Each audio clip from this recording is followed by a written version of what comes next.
Hello, my name is Jay Doucette. I'm one of the medical directors of emergency management here at UC San Diego Health, and today's video is about how to use the 800 megahertz radio system. Now, hopefully you've already had a look at the 400 megahertz system. These little radios are UCSD's internal radio that work on the UHF business band, 400 megahertz. And we have a video already made on how to use these radios and a little bit about radio etiquette as well. You can click here if you want to look at that video first and then come back and look at the 800 megahertz radio. If you're ready to hear about the 800 megahertz radio, that's this radio here, you'll notice a few things that are different about it. It's a little bit bigger than the 400 megahertz radio, and it will usually have something marking on it that indicates that it's 800 megahertz. In this case, it's actually marked 800 on the side of the antenna. This radio is a public service radio, and it's used by a system called the Regional Communication System, or the RCS system, which is used throughout San Diego. The 800 megahertz RCS system is actually used by fire, police, other agencies, government agencies, as well as the Emergency Operations Center. Ambulances and EMS agencies use the same system.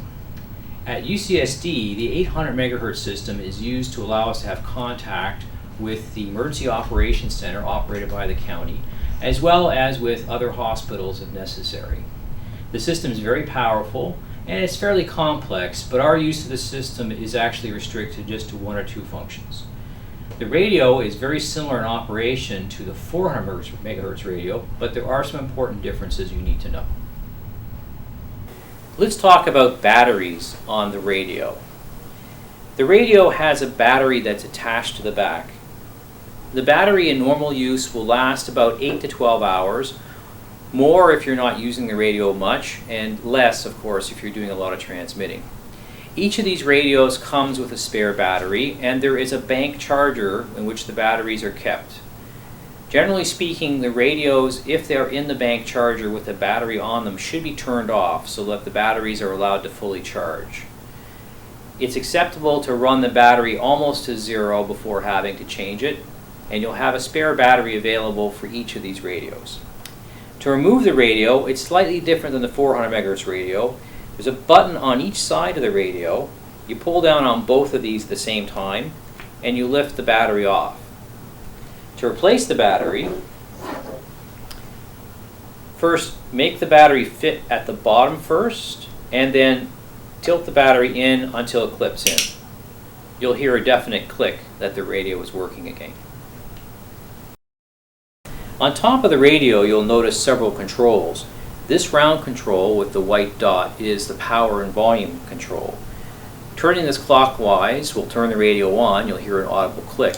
And then you need to turn the radio volume up so that you'll have enough volume to hear the radio. When you turn the radio on, you'll get an initial display, which will say something like self-test, and then very quickly it'll show the main display. Eventually, you'll also get a battery indicator, and the battery indicator will still show the state of charge of the battery, the same as you would have in a cell phone. Also on the top of the radio is the channel selector button. Our radios are set up for 5 channels as normally used, and these are selected by turning the channel selector button here. 1 through 5 will change the different frequencies that are available, and you'll see a different channel name as you switch to each one of these. If you go beyond channel 5, you'll get unprogrammed and you'll get a dull tone, which indicates that that's not usable. Also on top of the radio is an orange button. This can be used as an emergency indication. However, there's not programmed in our radios to avoid excess congestion on the radio. There's also this little button here which allows you to change between A, B, and C, but we don't use this on our radio. This is to allow extra channels to be added later. On the side of the radio are several more buttons. This purple button is used to turn on the light for the display, which is useful if you're in a dark area. The large button here is the push-to-talk button, which allows you to talk on the radio. These two buttons down here, the top one is used for programming and won't be used in normal day-to-day use. The bottom button is not functional. On the front of the radio, you'll notice the display screen as well as several buttons on the bottom. The bottom buttons each control the function on the screen above, so these are what are called soft keys.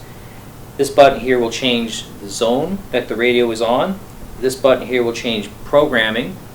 And the final button was a view button to show, for instance, what tower the radio is currently on.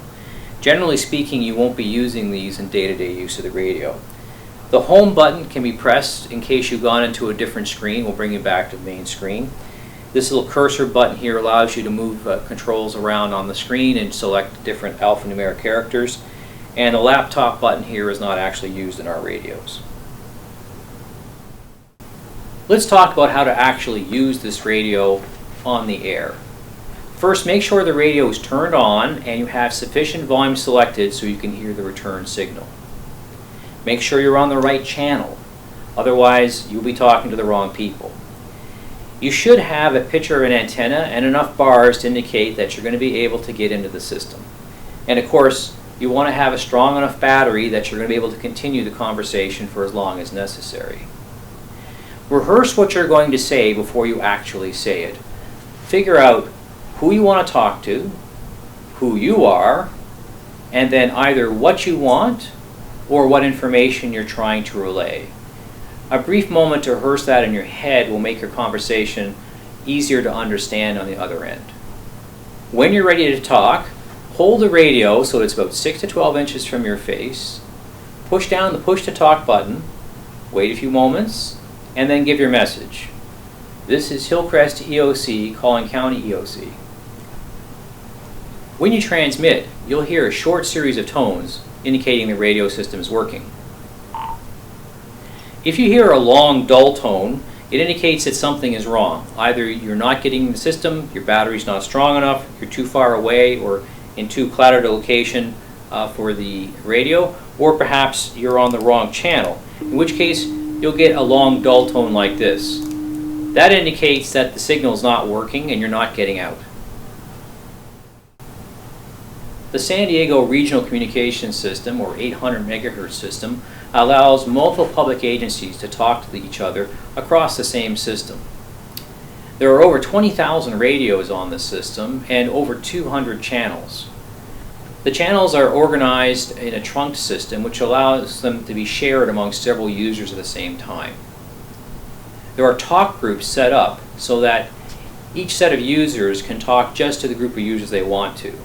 The radios, however, can be programmed so that they can talk in other talk groups. So, for instance, it's possible for a fire service agency in one city to talk to a fire service agency in another city in case they have a mutual aid event or a disaster. In the case of our radios, it's also possible to change the talk group if necessary. This should only be done if directed by the EOC or by the Instant Command System in order to talk to another agency. Let's look at how that's actually done on the radio.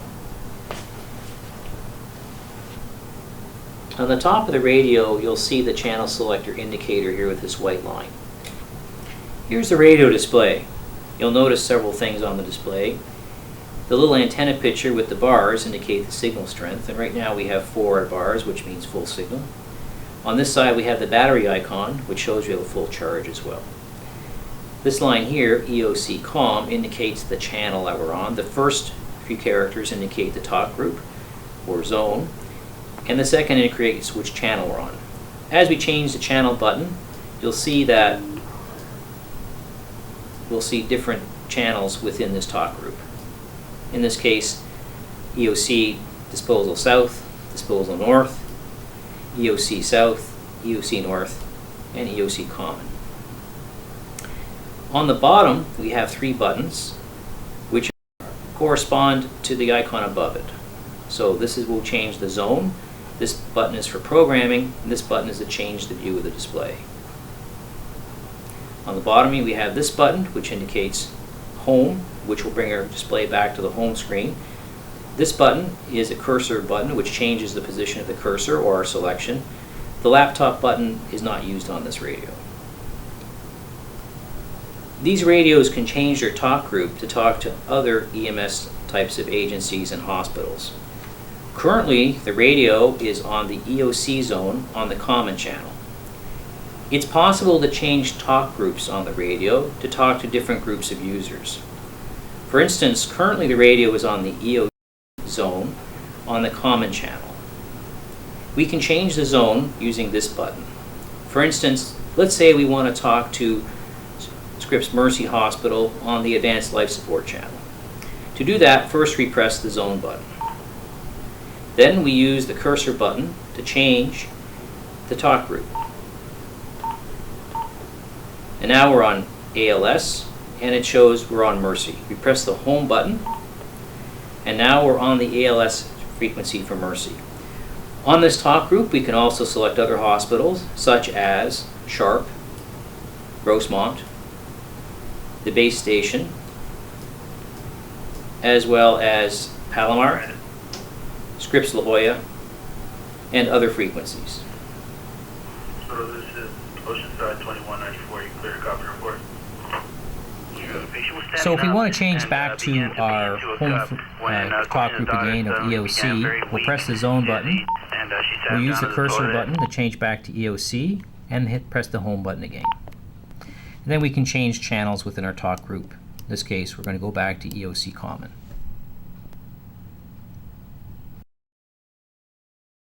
At the top of the antenna is the connector for the radio. The antenna screws in like so. Be careful to be sure you have the right antenna for your radio. For instance, the 400 megahertz radios have UHF labeled on their antennas and may not be compatible with the 800 megahertz radio. The 800 megahertz antennas have 800 written on their display to indicate that they're for 800 megahertz radio. Be sure that the antenna that you're using is compatible with the radio. Using the wrong antenna will cause your signal to be weak or can damage the radio.